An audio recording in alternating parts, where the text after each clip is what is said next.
They had been on the train for 4 days and nights when a woman got on with a wire cage containing 6 red hens. The chickens squawked and cackled, and when they flapped their wings, tiny russet feathers floated around the car. The woman sat opposite Mama and Hortensia, and within minutes she had told them that her name was Carmen, that her husband had died and left her with 8 children, and that she had been in her brother's house helping his family with a new baby. "Would you like dulce sweets?" she asked, Esperanza holding open a bag. Esperanza looked at Mama, who smiled and nodded her approval. Esperanza hesitantly reached inside and took out a square of coconut candy. Mama had never permitted her to take candy from someone she didn't know before, especially from a poor person. "Signora, why do you travel with the hens?" asked Mama. "I sell eggs to feed my family. My brother raises hens, and he gave these to me." "And you could support your large family that way?" asked Hortensia. Carmen smiled. "I am poor, but I am rich. I have my children. I have a garden with roses. And I have my faith and the memories of those who have gone before me. What more is there?" Hortensia and Mama smiled, nodding their heads. And after a few thoughtful moments, Mama was blotting away stray tears. The 3 women continued talking as the train passed fields of corn, orange orchards, and cows grazing on rolling hills. They talked as the train traveled through small towns where peasant children ran after the caboose just for the sake of running. Soon, Mama was confiding in Carmen, telling her all that had happened with Papa and Tio Luis. Carmen listened and made clucking noises like one of her hens, as if she understood Mama and Esperanza's problems. Esperanza looked from Mama to Carmen to Hortensia. She was amazed at how easily Carmen had plopped herself down and had plunged into intimate conversation. It didn't seem correct somehow. Mama had always been so proper and concerned about what was said and not said. In Aguascalientes, she would have thought it was inappropriate to tell an egg woman their problems. Yet now she didn't hesitate. "Mama," whispered Esperanza, taking on a tone she had heard Mama use many times, "do you think it is wise to tell a peasant our personal business?" Mama tried not to smile. She whispered back, "It is all right, Esperanza, because now we are peasants too." Esperanza ignored Mama's comment. What was wrong with her? Had all of Mama's rules changed since they had boarded this train? When they pulled into Carmen's town, Mama gave her 3 of the beautiful lace carpetas she had made. "For your house," she said. Carmen gave Mama 2 chickens in an old shopping bag that she tied with string. "For your future," she said. Then Mama, Hortensia, and Carmen hugged as if they had been friends forever. "Buena suerte." Good luck, they said to one another. Alfonso and Miguel helped Carmen with her packages and the cage of chickens. When Miguel got back on the train, he sat next to Esperanza near the window.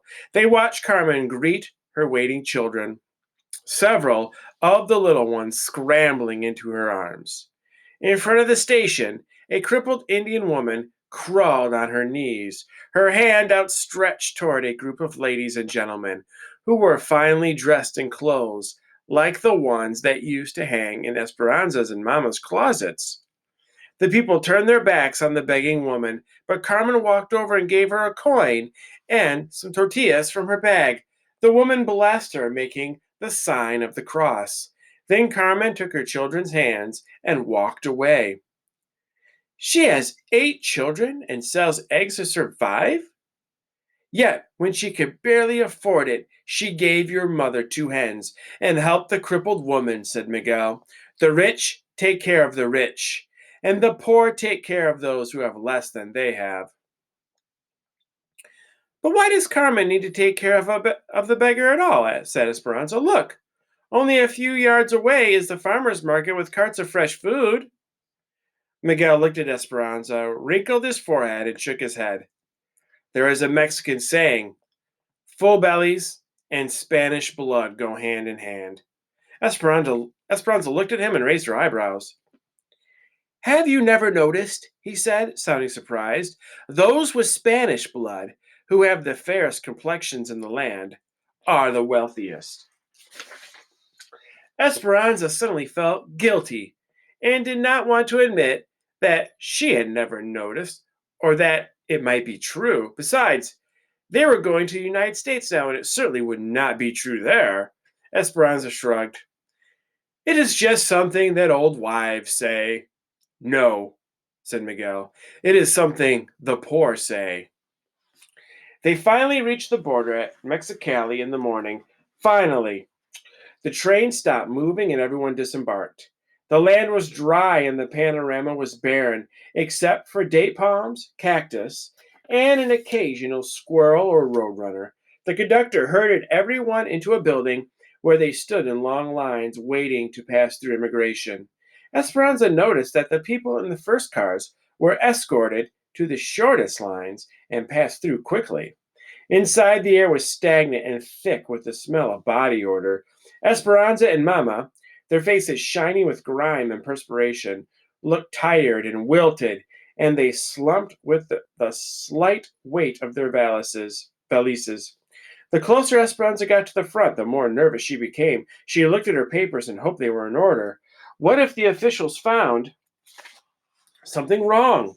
Would they send her back to her uncle's? Would they arrest her and put her in jail? She reached the desk and handed over the documents.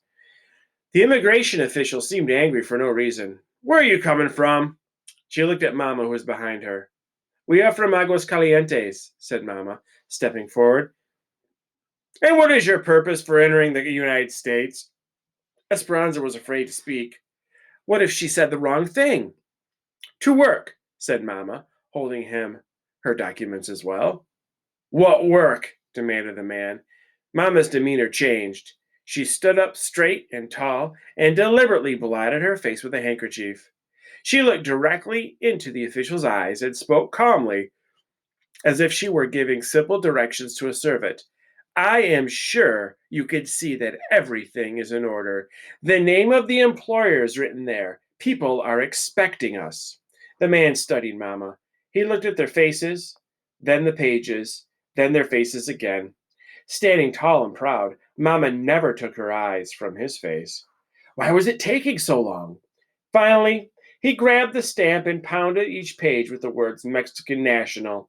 He shoved their papers at them and waved them through. Mama took Esperanza's hand and hurried her toward another train. They boarded and waited an hour for all the passengers to get through immigration. Esperanza looked out the window. Across the tracks, several groups of people were being prodded onto another train headed back towards Mexico. My heart aches for those people. They came all this way just to be sent back, said Mama.